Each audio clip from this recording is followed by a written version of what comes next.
Panorama group, जो सोचता है वो करता है। नमस्कार, आप देख रहे हैं भारत लाइव। देखिए, एनडीए की सरकार में जिस चीज को लेकर के कयास और कवायद किए जा रहे थे, यानी कि मंत्रिमंडल विस्तार को लेकर के, कल वो चीज हो गई। आपने देखा है कि किस तरीके से तमाम जो बाकी विधायक एनडीए के सरकार में बाकी मंत्रिमंडल का शपथ लेने के लिए, उन तमाम विधायकों ने कल मंत्रिमंडल का शपथ ले लिया है। आपने ये भी देखा है कि जेडीयू और बीजेपी के कोटे से तमाम जिन विधायकों ने शपथ लिया है, उसमें लगभग जेडीयू के कोटे से उन्हीं विधायकों ने शपथ ली है जो पहले भी इस आपको महागठबंधन की सरकार में मंत्री थे। वही एज इट इज उन्होंने इस सरकार में भी शपथ ली है। लेकिन बीजेपी ने जो दांव खेला है, आप साफ तौर पर उसे देख सकते हैं कि बीजेपी कोटे से जितने लोगों ने शपथ लिया है, उनमें 6 नए चेहरे हैं। कहा यह जा रहा है कि बीजेपी ने आने वाले बिहार के फ्यूचर को देखते हुए, उसको मद्देनजर रखते हुए ये दांव खेला है। और आप देख सकते हैं कि किस तरीके से जात पात और जातीय समीकरण को इसमें फिट बैठाया गया है कि ताकि आने वाला जो चुनाव है, चाहे वो लोकसभा हो या विधानसभा हो, उसमें जो मोदी की गारंटी हो या जो बीजेपी का एजेंडा है या जो बीजेपी का मंसूबा है, उस मंसूबे के तहत काम किया जा सके। इन तमाम चीजों पर आखिर ये खेल और ये गेम क्यों हुआ है, बीजेपी ने नए पत्ते क्यों खोले हैं, उन तमाम चीजों को बाबा से जानेंगे कि आखिर ये जो बीजेपी की तरफ से दाव खेला गया है और ये जो घोषणा हुई है 18 घंटे पहले, बीजेपी ने क्यों बदला है गेम, और जो रिजल्ट आएगा उससे कितना, क्या लगता है सर, जो गेम खेला है इससे कितना फायदा होगा? देखिए, बात सबसे पहली बात तो हम पिछले 24 घंटे से लगातार जिस कयास को लेकर के चल रहे थे, हमने मंत्रिमंडल की लिस्ट जो है वो सार्वजनिक होने से बहुत पहले, जो कयासों का बाजार चल रहा था उसके पहले हमने बता दिया था कि कौन कौन से लोग मंत्री बनेंगे और इसके कारण क्या होंगे। आज थोड़ा सा उसी विषय पर अगर हम आते हैं तो सीधे नजर आ रहा है कि चुनाव की घोषणा से ठीक 24 घंटे पहले मंत्रिमंडल का विस्तार इस बात की तरफ इशारा करता है कि भारतीय जनता पार्टी में हो सकता है कि प्लान तो पहले से बनाया हो, लेकिन आनन फानन में ये मंत्रिमंडल का विस्तार इसलिए कर दिया हो कि उसके बाद आचार संहिता लग जाने के बाद बहुत सारी चीजें नहीं होंगी। कल आपने देखा कि 101 ऐसी योजनाएं हैं जिस पर कैबिनेट की मुहर भी लगी। तो ऐसी स्थिति में आप समझ सकते हैं कि कहीं ना कहीं भारतीय जनता पार्टी का ये जो चुनावी एजेंडा है, जिस तरह से 400 के पार की घोषणा किया है, और विपक्ष एक एक टकटकी लगा करके देख रहा है कि कैसे एनडीए को और भारतीय जनता पार्टी को रास्ते में रोड़ा अटका करके रोका जा सके। इन सारी चीजों को लेकर के भारतीय जनता पार्टी ने जो अपना प्लान बनाया है, वो प्लान काफी मजबूत लग रहा है। तो वहीं इसको लेकर के संशय भी हो रहा है, क्योंकि एक प्रयोग किया है भारतीय जनता पार्टी ने, और ये प्रयोग यहीं से आप समझ सकते हैं कि प्लान तो बहुत भयंकर है। चुनाव की घोषणा होने से पहले भारतीय जनता पार्टी ने जो जिस तरह की प्लानिंग बनाई है, वो साफ साफ बता रहा है कि 2024 के चुनाव की तैयारियों में भारतीय जनता पार्टी ने अपना सब कुछ झोंक दिया है। अब इसमें सबसे बड़ी बात ये कि जिस बात की चर्चा हम करने के लिए आए हैं कि आखिर ये प्लान है क्या और भारतीय जनता पार्टी ने नियम क्या बदला है। तो सबसे पहला नियम बदला है कि जो चुनावी रणनीति से, राजनीति से, यानी कि जो जनता के द्वारा चुने गए प्रतिनिधि हैं, उनसे ज्यादा जो चुने गए प्रतिनिधियों पर भरोसा करते हैं, जो मनोनीत होते हैं, ऐसे एमएलसी पर भरोसा किया गया है। और एमएलसी को अधिक संख्या में इस बार मंत्रिमंडल का हिस्सा बनाया गया है। चाहे वो मंगल पांडे की बात कर लें, हरी सहनी की बात कर लें, जनक राम की बात कर लें, या संतोष सिंह के अलावा और भी कई नेता हैं, जिसमें आपने देखा होगा कि दिलीप जायसवाल है। ये सभी लोगों पर भरोसा किया गया है और इनके भरोसा करने का मतलब आप समझ सकते हैं कि भारतीय जनता पार्टी के मन में कोई ना कोई विचार जरूर है। अब इन सारी बातों को लेकर के इस बात से भी आप समझ सकते हैं कि अब तक जो मंत्रिमंडल का विस्तार हुआ है उसमें, और 2014 से लेकर के और अब आने वाले 2024, ये सारे जो मामले हैं उसको कहीं ना कहीं एनालिसिस करके भारतीय जनता पार्टी ने ये दांव खेला है। कहा तो ये जा रहा है कि चुनाव से पहले ही भारतीय जनता पार्टी ने अपनी जीत का रास्ता तैयार कर लिया है, लेकिन ये रास्ता इतना आसान नहीं होगा। आज जब 3 बजे का समय रखा गया है, जो चुनाव आयोग है वो अपनी प्रेस वार्ता करेगा। उस प्रेस वार्ता के बाद चुनाव आयोग जो है अपनी नई जो है तिथियों की घोषणा करेगा। कहा जा रहा है कि 4 से 5 चरण में चुनाव होंगे, लेकिन उससे पहले आपको बता दें कि जिस तरह से भारतीय जनता पार्टी ने अपना सारा सब कुछ सेट करके और ये मंत्रिमंडल का विस्तार का लिस्ट फाइनल किया है, उसके पीछे कई कारण बताए जा रहे हैं। कारण ये है कि ये सभी लोग कहीं ना कहीं चुनाव में अब पूरी मजबूती के साथ और इनके साथ साथ आप समझिएगा जातीय समीकरण के साथ साथ एक एक इसमें एमएलसी जो हैं उनके पास एक बड़ा क्षेत्र होता है, यानी एक नहीं कई जिला को कवर करते हैं और एक विधायक अपने विधानसभा तक ही सीमित रहता है।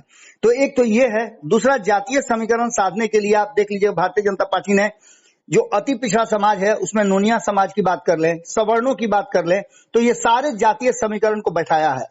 भारतीय जनता पार्टी ने यादवों को बिल्कुल नकार दिया है। भूमिहार हाफ हो गए हैं, भूमिहारों की संख्या है ही नहीं।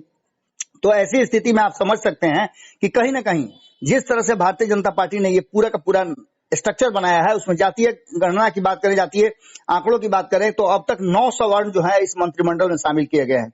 7 पिछड़ा और 7 दलित हैं, तो 6 अति पिछड़ा और 1 मुस्लिम समाज से इस मंत्रिमंडल में सदस्य को शामिल किया गया है। आप जानते हैं कि एमओआई समीकरण से सीधी लड़ाई है और भारतीय जनता पार्टी ने उसके लिए अपना पूरा का पूरा स्ट्रक्चर बना लिया है। बात अगर करें तो भारतीय जनता पार्टी ने जिस तरह से अपने लोगों को मौका दिया है, जिसमें दिलीप जायसवाल हैं, इनको एमएलसी होने के साथ साथ अब सीमांचल में इनका एक बड़ा जो कहा जा रहा है ना कि हिंदुत्व के फेस हैं, इसके चलते इनको लाया गया है। तो सुरेंद्र मेहता जो भाजपा के सदस्य हैं, उन जो बेगूसराय से आते हैं और इनका धानुक समाज में एक बड़ा वोट बैंक है और उस क्षेत्र में आपको पता है कि बेगूसराय की बात कर लें, भागलपुर की बात कर लें या उससे जुड़े हुए अन्य क्षेत्रों की बात कर लें, तो वहां धानुक समाज का एक बड़ा वोट बैंक है। तो जदयू ने भी अपने धानुक समाज की नेता शीला मंडल पर भरोसा किया है। केदार प्रसाद गुप्ता की बात करें तो आपको पता है कि कुढ़नी उपचुनाव में जीत करके आए थे और खास करके इनको स्थान देने का सबसे बड़ा मंत्रिमंडल में कारण है कि ये वैश्य समाज से आते हैं और वैश्य समाज में इनकी पैठ अच्छी खासी मानी जाती है, यानी वैश्य समाज का वोट जो है अपने तरफ लेना है। तो बात मंगल पांडे की करें तो लंबे समय से ये कहीं ना कहीं भारतीय जनता पार्टी के हिस्सा रहे, वरिष्ठ सदस्य है। और सबसे बड़ा फायदा क्या है कि इनको मंत्रिमंडल में शामिल करके भारतीय जनता पार्टी ने हिमाचल और पश्चिम बंगाल में जो पार्टी के प्रभारी रहे हैं उसको देखते हुए उस फायदे के रूप में देखा है कि बिहार के लोग जो अलग अलग जगहों में रहते हैं और उन लोगों को साधने की कोशिश की गई है। तो बात अगर करें हरी सहनी की, तो हरी सहनी और मुकेश सहनी का कौन नहीं जानता है। जिस तरह से मुकेश सहनी बार्गेन कर रहे थे भारतीय जनता पार्टी के साथ, अब हरी सहनी को आगे करके भारतीय जनता पार्टी ने कहीं ना कहीं सारा मामला सेट कर दिया है। आप समझिए कि 2 दिन पहले आप लोग उस कार्यक्रम में शामिल भी थे, जो जुबा सहनी की जयंती मनाई गई थी। उस कार्यक्रम में आपने देखा कि किस तरह से ये कोशिश की गई कि इस कार्यक्रम को भंडोल किया जाए। जो हरी सहनी के शब्दों में अगर कहा जाए तो हरी सहनी ने कहा था कि मुकेश सहनी को लेकर के प्लांटेड करा करके खबरें चलाई गई थी और हमारे लोगों के बीच में अपने लोगों को भेज करके और ये कहा गया था कि नेता कौन। तो आज ये पता चल गया कि नेता कौन, और बहुत हद तक आप मान के चलिए कि मुकेश सहनी का एनडीए में अब कोई दरवाजा नहीं रह गया खुला, दरवाजा उनके लिए बंद हो गया। कृष्णनंदन पासवान की बात करें तो इनका भाजपा नेता रहते हुए तिरहुत क्षेत्र में इनका एक बड़ा मतलब जनाधार है और दलित समाज को एकजुट करने में इनकी बड़ी जिम्मेवारी होगी। इसके साथ साथ आपको बता दें कि ये कहीं ना कहीं अपने समाज को एकजुट करने में पूरी मजबूती देंगे। जिस तरह से आप देख रहे हैं कि दलितों को एकजुट करने के लिए और उनके वोट बैंक पर भारतीय जनता पार्टी अपना अधिकार जमाना चाहती है। संतोष कुमार की बात करें तो शाहाबाद में इनको मौका मिला है कि शाहाबाद से आपको याद होगा कि 3 विधायक जो हैं राजद के वो आए हैं भाजपा में, और इसमें कहा जाता है कि संतोष कुमार सिंह की बड़ी भूमिका है। यानी कि आप समझ सकते हैं कृष्ण मुरारी प्रसाद, संगीता कुमारी और भरत बिंद के भाजपा में शामिल होने में संतोष कुमार की भूमिका बहुत बड़ी है। इस कारण से भी संतोष कुमार को ये मौका मिला है। और आगे आपको बता दें कि शाहाबाद क्षेत्र में इनकी एक बड़ी पकड़ है, खास करके राजपूत समाज की बात करें और सवर्ण समाज की बात करें तो ये हमेशा लोगों के साथ खड़े रहते हैं, इसलिए इनको देकर के भारतीय जनता पार्टी ने अपना गेम सेट किया है। नीतीश मिश्रा की बात करें तो कहीं ना कहीं ब्राह्मणों में एक इनका अपना बेहतर स्थान है, और जिस तरह से ये एक बार आपको याद होगा कि जनता दल यूनाइटेड में रहते हुए इन्होंने जिस तरह से जीतन राम मांझी की सरकार बनाने में अपनी अहम भूमिका निभाई थी, उसके बाद से इनको जदयू छोड़ना पड़ा था और भाजपा में आए तो लंबे समय से भारतीय जनता पार्टी के साथ आज भी हैं, बड़ी मजबूती के साथ हैं। ऐसी स्थिति में इनको भी मौका देना जरूरी था और ब्राह्मण चेहरा के रूप में इनको सामने रखा गया, क्योंकि इनके पिता भी बिहार के मुख्यमंत्री कई टर्म रहे हैं अब देखना दिलचस्प होगा कि ये सारी चीजें जो भारतीय जनता पार्टी ने किया है, इसके अब आने वाले समय में असर क्या होते हैं। चुनाव की घोषणा 4 या 5 चरणों में होगी। अब उसके बाद की कहानी यदि आपको हम बता दें तो इस पूरी कहानी में एक बात तो साफ नजर आती है कि भारतीय जनता पार्टी ने प्लान बहुत खतरनाक बनाया है। एक तरफ जहां ये चर्चा खूब जोरों से चल रही है कि यादवों को और भूमिहार को तरजीह नहीं दी गई है, तो वही ब्राह्मण और राजपूतों को दिया गया है। अब आप समझ सकते हैं सवर्ण की बात यह है, तो दूसरी तरफ पिछड़ा अति पिछड़ा को भी पूरा मान सम्मान दिया गया है। आप जानते हैं कि पिछड़ा समाज में 14% तो यादव हैं और उनके अगेंस्ट में 13%, 27% में जो अन्य जाति के लोग हैं ओबीसी में, उनको साधने की कोशिश की गई है। तो ईबीसी में पूरा का पूरा, चाहे वो लास्ट पायदान पर खड़े प्रेम कुमार हों या फिर नोनिया समाज से आने वाली रेणु कुशवाहा, रेणु देवी, इन सभी लोगों को कहीं ना कहीं भारतीय जनता पार्टी ने आगे करके मंत्रिमंडल में स्थान देकर के एक बड़ा कहा जा रहा है कि प्लान बनाया है। और ये प्लान कहीं ना कहीं पूरे गेम के नियम को बदलता है, क्योंकि पहले आपने देखा होगा कि प्राथमिकता दी जाती थी विधायकों को जो जीत करके आते हैं। अब विधान परिषद के सदस्यों को मंत्रिमंडल में शामिल करके भारतीय जनता पार्टी ने एक नया प्रयोग किया है 2024 के चुनाव में। अब ये प्रयोग कितना फायदेमंद होता है ये देखना दिलचस्प होगा। लेकिन एक बात तो मान के चलिए कि रिजल्ट को पहले ही आउट होता हुआ देख रही है भारतीय जनता पार्टी इस फैसले के माध्यम से।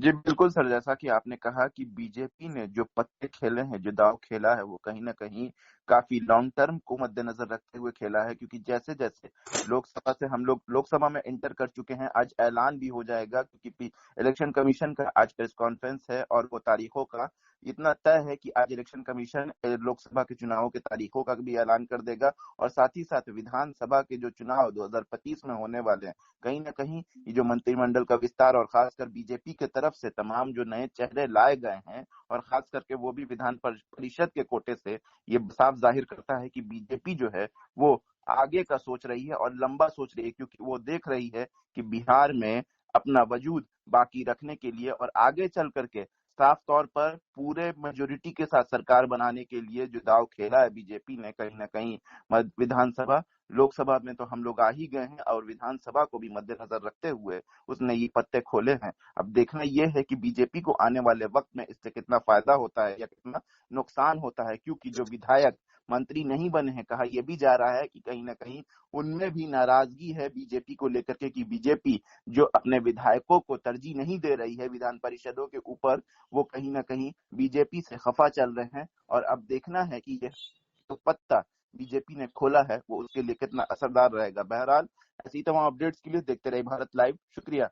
पनोरमा ग्रुप, जो सोचता है वो करता है। अगर ये वीडियो पसंद आई और वह बिहार के राजनीति और बिहारियत से सरोकार रखेनी तो सब्सक्राइब बटन दबा के चैनल के सब्सक्राइब कर ली। ओजे एगो घंटी बा, ओकरा बटन दबा देला से कुल सटीक और मारक खबर रुआ मुफ्त में मिल जाई। अगर रुआ पत्रकारिता के हमनी के नया प्रयोग में सहयोग कर चाहतानी तो ज्वाइन बटन दबा दी।